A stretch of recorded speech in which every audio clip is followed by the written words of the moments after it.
हवाला system part 2।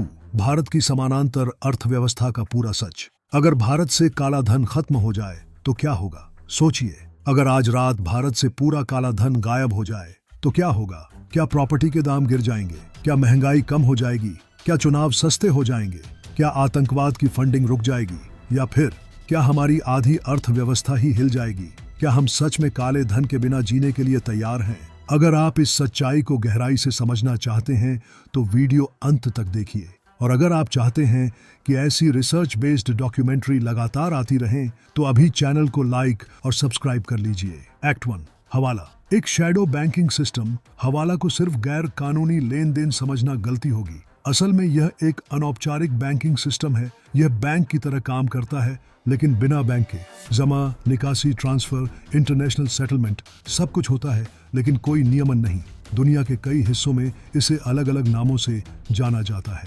Middle east में हवाला, चीन में फीचियन, अफ्रीका में अनौपचारिक ट्रांसफर नेटवर्क। यह सिस्टम इसलिए जिंदा है क्योंकि यह तेज है, सस्ता है और गुप्त है। अब सवाल, अगर यह इतना एफिशिएंट है तो लोग बैंक छोड़कर इसे क्यों नहीं अपनाते खुलेआम? क्योंकि यह गैर कानूनी है, और कानून से बाहर चलने वाला सिस्टम हमेशा बड़े जोखिम और बड़े अपराध को जन्म देता है। एक्ट 2 हवाला का इंटरनेशनल मॉडल। मान लीजिए दुबई में एक व्यापारी है, उसे भारत में पैसा भेजना है। वह दुबई में एक एजेंट को पैसा देता है, भारत में उसका पार्टनर उतनी ही रकम दे देता है। लेकिन असली सेटलमेंट कैसे होता है? 3 तरीके, अंडर इनवॉइसिंग और ओवर इनवॉइसिंग, यानी व्यापार में माल की कीमत कम या ज्यादा दिखाकर अंतर समायोजित करना। सोने और हीरे का व्यापार, असली कीमत से अलग बिलिंग, रियल एस्टेट और शेल कंपनियां। यही वजह है कि हवाला सिर्फ नकद नेटवर्क नहीं, बल्कि एक इंटरनेशनल फाइनेंशियल स्ट्रक्चर है। अब सोचिए, अगर यह नेटवर्क दुबई, लंदन और सिंगापुर से जुड़ा हो तो क्या यह सिर्फ स्थानीय समस्या है? एक्ट 3, राजनीतिक संरक्षण और सिस्टम की कमजोरी।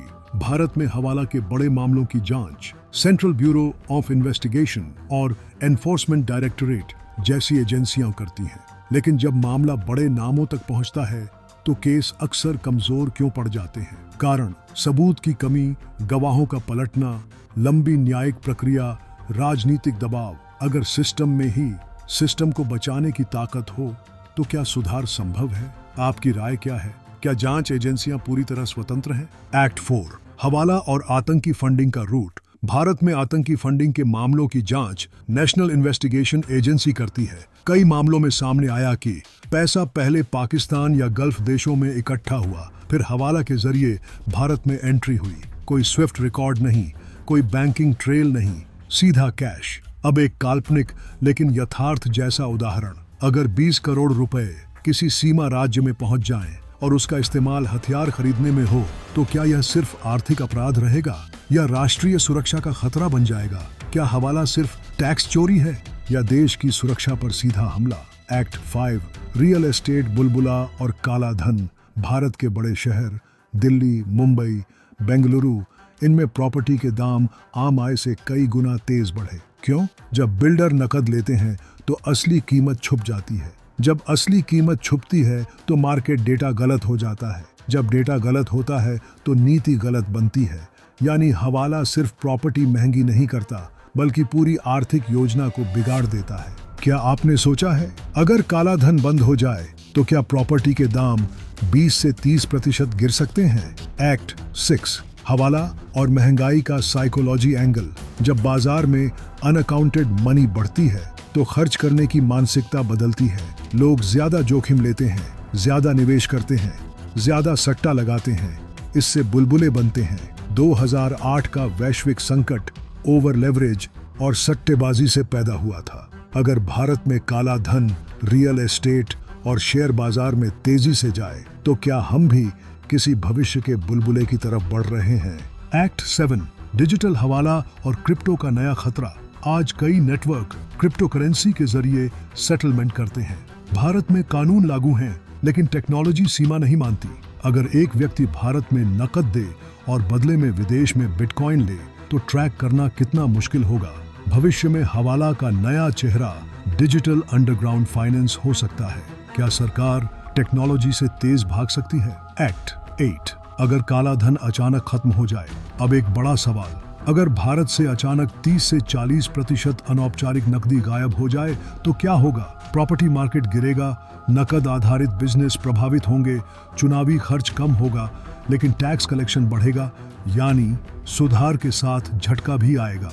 क्या देश इस झटके को सहने के लिए तैयार है? एक्ट 9 समाधान क्या किया जा सकता है?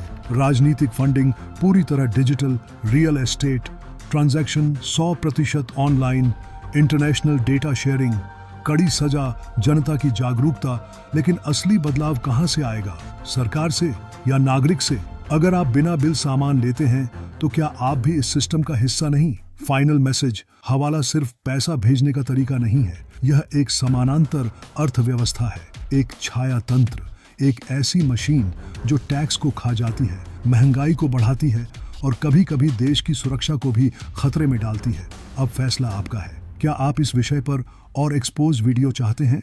क्या अगला भाग शेल कंपनियां और बेनामी संपत्ति पर बने? कमेंट में बताइए। वीडियो को लाइक करें, दोस्तों के साथ शेयर करें और चैनल को सब्सक्राइब जरूर करें, क्योंकि अगली बार हम खोलेंगे भारत की छिपी हुई कंपनियों और विदेशी टैक्स हेवन का पूरा नेटवर्क सही।